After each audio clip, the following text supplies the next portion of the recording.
सौतेली बहनें रंगापुर नाम के गांव में शालिनी नाम की एक औरत रहा करती थी। उसे दो बेटियां थी। एक का नाम था शिवानी और दूसरी का सुहानी।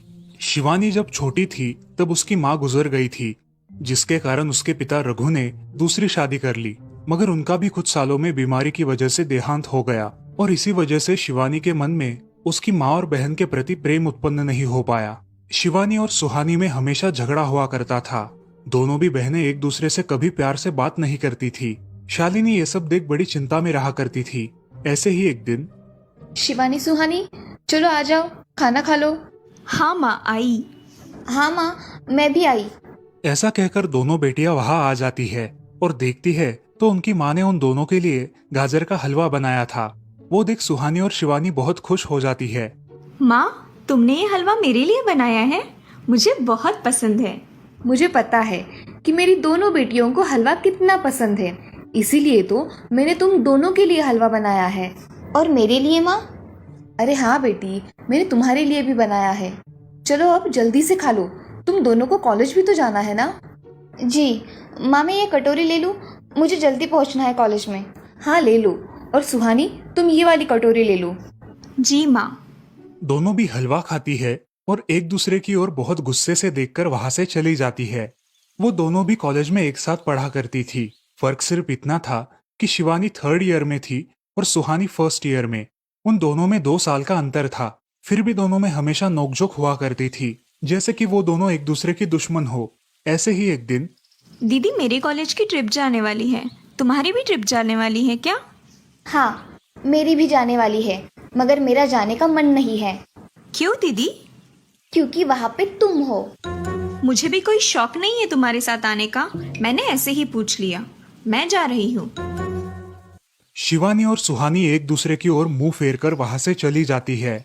अगले दिन दोनों भी कॉलेज में जाती है। तब उनके टीचर उनसे पूछते हैं, शिवानी, तुम कॉलेज की ट्रिप में आने वाली हो? जी सर, मैं आने वाली हूँ। ठीक है, मैं तुम्हारा नाम लिखवा देता हूँ। जी सर। ऐसा बोलकर टीचर ट्रिप के लिए जाने वाले विद्यार्थियों की लिस्ट बना लेते हैं। घर आकर शिवानी और सुहानी ये बातें अपनी माँ को बताती है। सुहानी, शिवानी, तुम दोनों ट्रिप के लिए जा रही हो, मगर वहां जाके झगड़ा मत करना, नहीं तो ट्रिप पे जाने की कोई ज़रूरत नहीं है। नहीं माँ, हम झगड़ा नहीं करेंगे। हाँ माँ, हम झगड़ा नहीं करेंगे। तो फिर ठीक है, तुम दोनों जाओ। ये लो ट्रिप के लिए पैसे, और बाकी के ये तुम्हारे पास ही रखना। माँ, हम कल जाएंगे और 2 दिन के बाद वापस आएंगे। ठीक है, चलो अब सो जाते हैं, कल तुम दोनों को निकलना है। अब वो सब खाना खाकर सो जाती है। अगले ही दिन सुबह उठकर वो दोनों भी अपने अपने बस में बैठकर ट्रिप के लिए निकल जाती है और इधर शालिनी अपने काम में व्यस्त हो जाती है। ऐसे ही कुछ देर बाद शालिनी को शिवानी का फोन आता है। माँ, हम दोनों यहाँ ट्रिप की जगह पहुँच गए हैं। अच्छा बेटी, तुम दोनों ठीक हो ना? हाँ माँ, मैं रखती हूँ, हमें यहाँ अलग अलग स्पॉट देखने जाना है। ठीक है, और जब वक्त मिले तब फ़ोन कर देना। हाँ माँ, अपना और सुहानी का ख्याल रखना। हाँ माँ।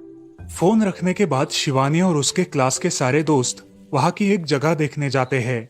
सुहानी भी उसके क्लास के साथ एक दूसरी जगह देखने निकल जाती है। सारे बच्चे एक साथ घूमकर वापस आते हैं। शिवानी सुहानी को ढूंढती है, मगर सुहानी उसे कहीं दिखाई नहीं देती। इसीलिए शिवानी को बड़ी चिंता होने लगती है। अरे, ये सुहानी कहाँ रह गई? इसका तो कुछ भी पता नहीं, कहाँ ढूंढूं इसे? तभी शिवानी को सुहानी दिखाई देती है और उसके जान में जान आ जाती है। सुहानी, कहाँ गई थी तुम? मुझे कितनी चिंता लग गई थी तुम्हारी। अरे, मैं यहाँ ही थी मेरी सहेलियों के साथ। मुझे कुछ नहीं हुआ। ऐसा बोलकर सुहानी वहां से चली जाती है। दूसरे दिन सब लड़के लड़कियां जल्दी उठकर अपनी तैयारी कर लेते हैं और पहाड़ पर जाने के लिए निकलते हैं। वो सब आज थोड़ा घूमकर शाम तक निकलने वाले थे। सब विद्यार्थी एक हिल स्टेशन देखने चले जाते हैं। शाम होने तक उस पहाड़ी का मजा उठाते हैं, लेकिन सुहानी बिना किसी को बताए उस पहाड़ी के एक अनजान हिस्से में चली जाती है। वहाँ का मनमोहक दृश्य देखते देखते गलती से उसका पैर फिसल जाता है और वो वहाँ से नीचे गिर जाती है। शाम हो जाने के कारण सभी विद्यार्थी वहाँ से निकलने लगते हैं और यहाँ सुहानी एक पेड़ के सहारे उस पहाड़ी की चोटी पर लटकी रहती है। शिवानी सभी विद्यार्थियों में अपनी बहन को ढूंढती है, लेकिन वो उसे कहीं नहीं मिलती। सुहानी को ढूंढते ढूंढते शिवानी वापस उसी पहाड़ी के पास आती है और उसे आवाज लगाती है। सुहानी, सुहानी कहाँ हो तुम? दीदी मैं यहाँ हूँ, बचाओ मुझे, मैं यहाँ हूँ। सुहानी की आवाज की ओर जाते ही उसे पता चलता है कि सुहानी पहाड़ी पर लटकी है। ये सब देखकर शिवानी बहुत घबरा जाती है। शिवानी अपनी पूरी ताकत लगाकर उसे ऊपर खींच लेती है। तुम यहाँ क्यों आई थी? अगर तुम्हें कुछ हो जाता तो मैं क्या करती? माँ को क्या जवाब देती?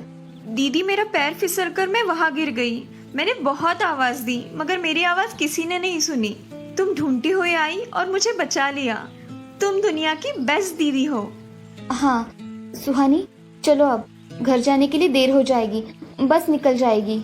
सुहानी को ऊपर खींचते वक्त शिवानी के हाथ पर बहुत सारे जख्म हो गए थे, इसीलिए सुहानी अपनी ओढ़नी फाड़कर उसके हाथ पे बांध देती है और अब वो दोनों बस के पास चले जाते हैं।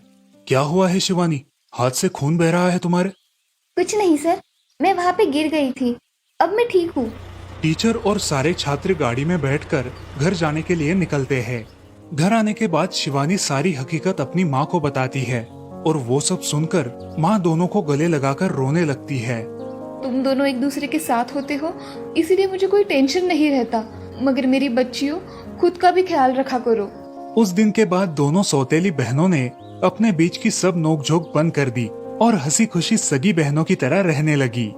दोस्तों, इस कहानी से हमें ये सीख मिलती है कि हम सबको एक दूसरे के प्रति द्वेष की भावनाएं छोड़कर प्यार से रहना चाहिए। चंदनपुर नाम के गांव में चंपा नाम की एक औरत रहती थी। पति, 2 बच्चे और एक बेटी, ऐसा उनका पूरा परिवार था। उसका पति श्रीधर पोस्ट ऑफिस में जॉब करता था। उसके कमाई से ही घर चलता था। चंपा ने अपने घर के सामने एक छोटी सी दुकान खोल के रखी थी। उससे उसे जो भी मुनाफा होता वो अपनी बेटी की शादी के लिए जमा करके रखती। ऐसे ही बहुत दिन बीत जाते हैं। अब बच्चे भी बड़े हो जाते हैं। बड़ा बेटा अशोक डॉक्टर और छोटा बेटा रवि वकील बन जाता है और दोनों अपनी ट्रेनिंग पूरी करने लगते हैं। एक दिन उनकी बहन ज्योति के लिए एक अच्छा रिश्ता आता है और ज्योति की शादी पड़ोस के गांव के सरपंच जी के बेटे से हो जाती है। ज्योति बहुत ही कामचोर और गुस्सा करने वाली होती है। इसी कारण उसके ससुराल से उसे निकाल दिया जाता है। वो अपने पति को लेकर अपने मायके रहने आती है। अब चंपा का जमाई दुकान चलाता है और चंपा और ज्योति आराम से वहाँ रहती है। अरे ज्योति, जरा अपने कामचोर पति को कुछ काम करना क्यों नहीं सिखाती हो? कुछ काम का नहीं है वो। अरे हाँ माँ, उनके पिताजी ने तो उन्हें ही घर से निकाल दिया और हमारे माथे मर दिया। जाने दो, पति है। माँ और बेटी इसी तरह तानेबाजी करती रहती। अब बड़े बेटे अशोक की शादी उन्हीं के गांव के एक लड़की से करा दी गई, लेकिन उस लड़की से भी चंपा बहुत काम करवाती और वो बेचारी सासू माँ का आदर करके सब काम चुपचाप करती थी। एक दिन वो काम करके थक गई और एक जगह पर बैठ गई। ए कामचोर कमला, इतना सारा काम पड़ा है घर में, क्या वो तुम्हारा बाप आके करेगा? चलो उठ, काम कर। हाँ हाँ माँ जी, करती हूँ। ऐसा कह के कमला अपने काम पर लग जाती है और सारा काम खत्म कर देती है। चंपा अपने बेटे अशोक से घर आने के बाद चुगलियां किया करती थी। अशोक घर आकर कमला को बहुत भला बुरा कहता और कभी कभी तो उस पर हाथ भी उठाया करता था। ये सब रवि देखा करता था और रवि को बहुत बुरा लगता था।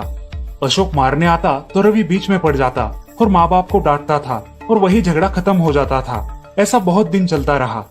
रवि को रंजना नाम की एक लड़की बहुत पसंद थी, जो कि एक न्यूज रिपोर्टर थी।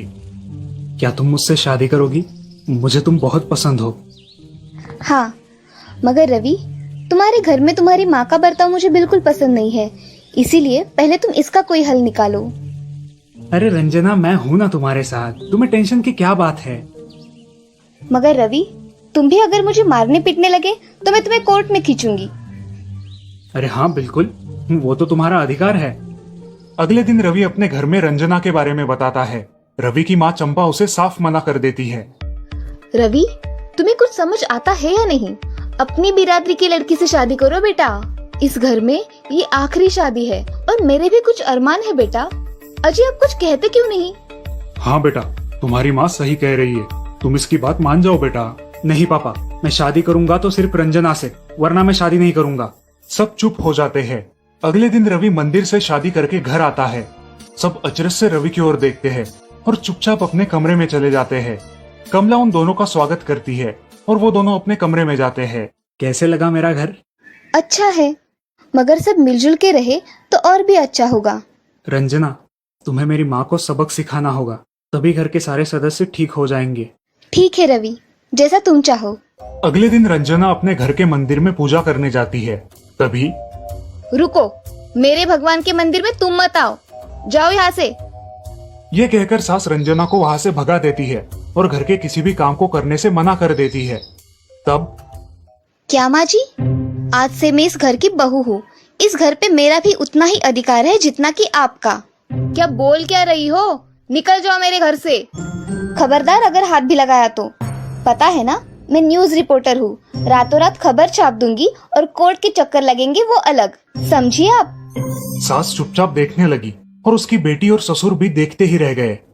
रंजना ने कमला से कहा, दीदी मुझे आपसे काम है, आप मेरे कमरे में आइए। और हाँ, आज से खाना ज्योति दीदी आप बनाएंगी। अरे माँ, तुम कुछ बोल क्यों नहीं रही हो? ये मुझे काम करने को बोल रही है। अजय सुनते हो? चलो मेरी मदद करो। हाँ आता हूँ। ज्योति किचन का काम करने चली गई और सास बाहर का काम करने लगी। रंजना कमला को लेकर अपने कमरे में गई और उससे कहा, कमला दीदी, आप कुछ कहते क्यों नहीं? आप चुपचाप सह लेती हो, उसका ये नतीजा है। अब देखो दीदी कैसे काम कर रही है। आप कुछ काम करती थी क्या शादी के पहले? नहीं रंजना, मगर अब घर से ही अपना खुद का कुछ व्यवसाय शुरू करने का सोच रही हूँ। बहुत अच्छे दीदी, अब आप किसी से मत डरिए, हम हैं आपके साथ। सच में किसी के साथ होने का कितना महत्व होता है।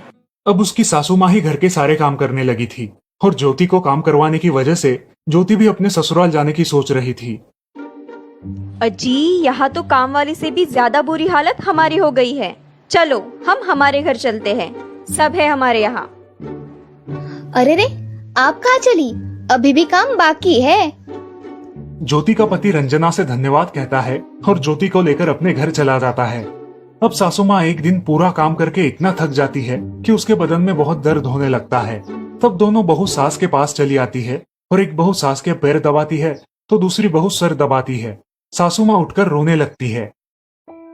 मुझे माफ कर दो मेरी बेटियों, अब से कभी ये गलती नहीं होगी। सास को उसके किए पर पछतावा होता है और ये देखकर घर के सभी सदस्य बहुत खुश हो जाते हैं। रवि और रंजना भी बहुत खुश होते हैं। वाह बहू, जो आज तक नहीं हुआ वो तुमने करके दिखाया। बहू हो तो ऐसी।